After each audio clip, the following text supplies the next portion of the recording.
Jadi orang Yahudi kalau ngutangin kepada orang Islam wajib diribakan, hukumnya wajib sampai hari ini. Makanya jangan kaget kalau bank-bank dunia yang dikuasai oleh Zionis, oleh Israel, wajib mereka keruk habis-habisan, yaitu daripada riba, daripada bunga, saudara, dan seterusnya. Nah, Nabi minta kepada pengusaha muslim baru pinjamin uang, termasuk Sayyidina Utsman ibn Affan, saudara, yang tampil sebagai orang kaya, utangin kepada orang-orang Islam yang miskin. Jangan diambil riba, jangan ada bunga. Akhirnya nggak sampai 2 tahun, masuk tahun ketiga, pasar Yahudi bangkrut, saudara.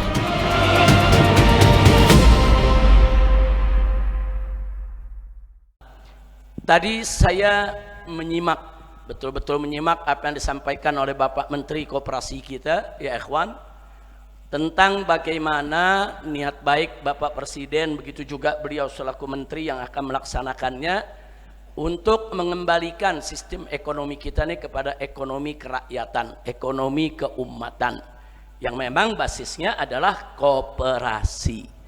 Tapi memang semenjak reformasi, koperasi ini hancur-hancuran dibuat. Itu tadi yang disebutkan oleh beliau, karena ada perjanjian dengan IMF, kemudian pemerintah tidak lagi diberikan kuasa untuk mengatur pasar, saudara. Nah, sehingga akhirnya pasar kita lebih banyak dikuasai oleh oligarki. Nah, mereka yang seenak-enaknya menentukan harga pasar. Nah, ini yang membuat akhirnya banyak koperasi kita gulung tikar. Memang ada beberapa koperasi besar yang dikelola oleh pondok-pondok pesantren besar, sebagaimana tadi beliau ceritakan, sukses luar biasa, bisa bertahan. Tapi tidak sedikit koperasi-koperasi pesantren, koperasi-koperasi masjid, koperasi-koperasi masyarakat, saudara, yang gulung tikar. Nah, mudah-mudahan niat baik Bapak Presiden kita yang akan dilaksanakan oleh Bapak Menteri Koperasi kita ini menjadi awal kebangkitan untuk ekonomi umat, insya Allah. Nah, bicara tentang ini saya jadi ingat, saudara, kalau kita buka sejarah Islam, tatkala Nabi kita alaihi salatu wassalam hijrah dari Mekah ke Madinah, begitu beliau sampai di Madinah, beliau lihat dengan mata kepala beliau sendiri bagaimana ekonomi di Madinah ketika itu dikuasai oleh orang Yahudi. Pasar-pasar dikuasai oleh orang Yahudi. Dan banyak bahkan penduduk asli Madinah, orang-orang Ansor, ya kawan, itu terlibat dengan utang-utang yang diribakan oleh pihak orang-orang Yahudi. Nah, sehingga umat Islam di sana, saudara, ekonominya dikuasai oleh Yahudi. Nah, ketika Nabi melihat itu, Nabi melakukan langkah-langkah besar, terobosan-terobosan luar biasa, bagaimana umat Islam bisa menguasai pasar. Caranya bukan dengan membunuh si Yahudi, caranya bukan dengan membakar pasar Yahudi, caranya bukan melakukan tindak kekerasan atau tindak anarkis atau dengan memerangi mereka, tidak. Nabi melakukan langkah-langkah yang luar biasa. Apa di antara langkahnya? Satu, yang pertama Nabi bangun di kota Madinah adalah masjid. Bahkan sebelum masuk ke Madinah, Nabi sudah bangun Masjid Quba. Membangun Masjid Quba, membangun Masjid Nabawi. Ada hubungan apa antara masjid dengan ekonomi, saudara? Nah, hubungannya, masjid itu Nabi bangun. Setelah dibangun, Nabi mewajibkan umat Islam yang pria sholat 5 waktu di masjid. Dulu di awal Islam, sholat berjamaah 5 waktu di masjid hukumnya wajib, fardul ain. Di awal Islam dulu. Nah, walaupun setelah itu, saudara, khususnya di mazhab Syafi'i, kita punya pendapat adalah fardul kifayah di zaman ini. Tapi ketika itu enggak. Para sahabat diwajibkan oleh Nabi untuk sholat di masjid. Bahkan Nabi sampai mengatakan, pengen sekali-kali Nabi digantikan siapa gitu yang jadi imam. Nabi pengen keliling kota Madinah, mau bakar rumah orang yang enggak mau sholat berjamaah di masjid. Kenapa itu Nabi lakukan? Karena ini awal pembangunan persatuan, kesatuan dan persaudaraan umat Islam. Kalau mereka masing-masing sholat di rumah, bagaimana mau bersaudara? Nah, Nabi bangun masjid, satu. Yang kedua, Nabi wajibkan para sahabat untuk sholat di masjid 5 kali sehari, 5 waktu. Supaya kenapa? Kalau mereka ketemu sehari 5 kali, yang gak kenal jadi kenal, yang sudah kenal, saudara, jadi akrab. Kalau sudah akrab, nanti saling sayang. Kalau sudah saling sayang, saling hormat, mereka akan mau berbagi. Itu dulu yang dibangun oleh Nabi alaihi salatu wassalam. Bangun masjid, wajibkan sholat berjamaah. Nah, dalam sholat berjamaah sahabat kumpul. Hari ini di sebelah kanannya si fulan, nanti sholat asarnya di sebelahnya lain lagi, nanti sholat berikutnya di sebelahnya lain lagi. Akhirnya lama-lama satu masjid saling kenal, semua sahabat saling kenal satu sama lainnya. Begitu mereka sudah saling kenal, mereka akrab. Begitu mereka akrab, mereka saling cinta, saling sayang. Begitu mereka sudah saling sayang, mereka siap berbagi. Ketika itulah Nabi persaudarakan Muhajirin dan Ansor. Ambil satu Muhajirin, ambil satu Ansor, dipersaudarakan oleh Nabi alaihi salatu wassalam. Jadi sekali lagi, bangun masjid, kemudian sahabat digiring sholat di masjid untuk saling kenal, baru mereka dipersaudarakan. Lalu apa aturan persaudaraan tadi? Menarik. Nabi wajibkan satu Ansor, satu Muhajirin dipersaudarakan untuk berbagi suka dan duka, termasuk berbagi harta. Makanya kenapa Nabi lakukan itu? Karena orang-orang Muhajirin waktu hijrah dari Mekah ke Madinah, mereka nggak bawa harta. Harta mereka banyak dijarah oleh orang-orang kafir Quraisy.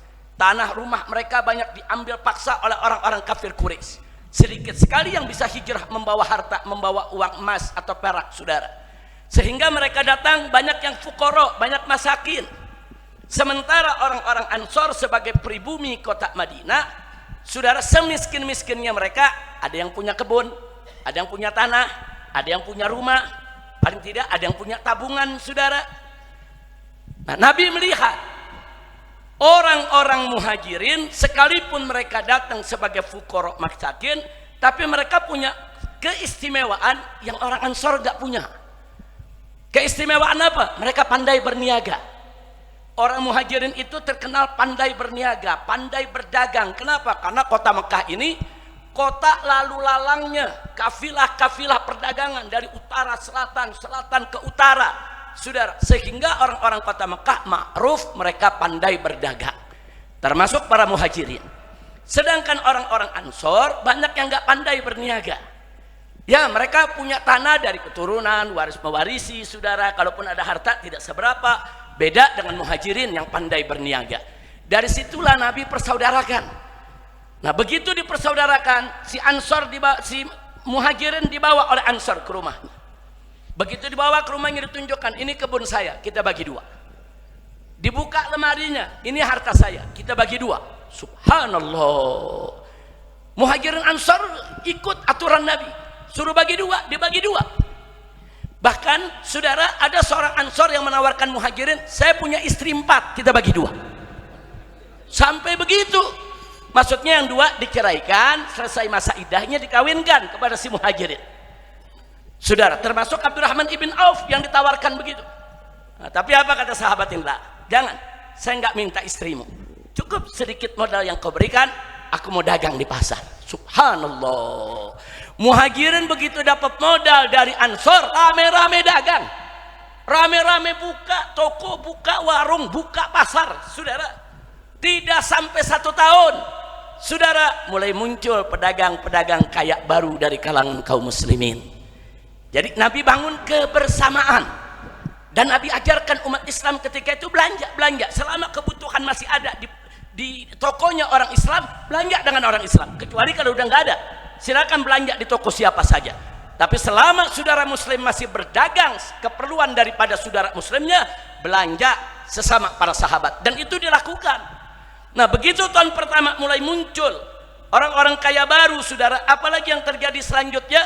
Selanjutnya, saudara, Nabi alaihi salatu wassalam meminta kepada pedagang-pedagang yang sukses tadi untuk menggantikan saudagar-saudagar Yahudi dalam hal mengutangkan uang, meminjamkan uang, saudara, supaya umat Islam nggak kelibet sama riba lagi, supaya nggak dijirat sama rentenir. Sebab orang-orang Yahudi punya prinsip, saudara, kalau sesama Yahudi riba haram, tapi kalau kepada orang selain Yahudi riba wajib. Jadi orang Yahudi kalau ngutangin kepada orang Islam wajib diribakan, hukumnya wajib sampai hari ini. Makanya jangan kaget kalau bank-bank dunia yang dikuasai oleh Zionis, oleh Israel, saudara, wajib mereka keruk habis-habisan, yaitu daripada riba, daripada bunga, saudara, dan seterusnya. Nah, Nabi minta kepada pengusaha muslim baru, pinjamin uang, termasuk Sayyidina Utsman ibn Affan, saudara, yang tampil sebagai orang kaya, utangin kepada orang-orang Islam yang miskin, jangan diambil riba, jangan ada bunga, saudara. Dan itu berlaku terus. Akhirnya nggak sampai 2 tahun, masuk tahun ketiga, pasar Yahudi bangkrut, saudara. Subhanallah. Kenapa bisa bangkrut? Nabi membangun kebersamaan di antara umat. Kebersamaan itulah yang disebut koperasi. Emang koperasi itu apa, saudara? Usaha bersama. Usaha bersama. Cuman zaman Nabi nggak disebut koperasi, tapi itu usaha bersama. Yang kaya, yang miskin, mereka saling berbagi, saudara, maju.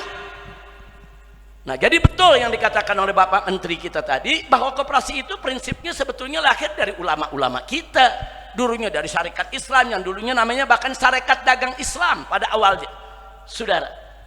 Jadi betul koperasi itu kemudian dikembangkan, saudara, oleh tokoh-tokoh kita yang lain, oleh Bung Hatta yang dikenal sebagai Bapak Koperasi dan seterusnya.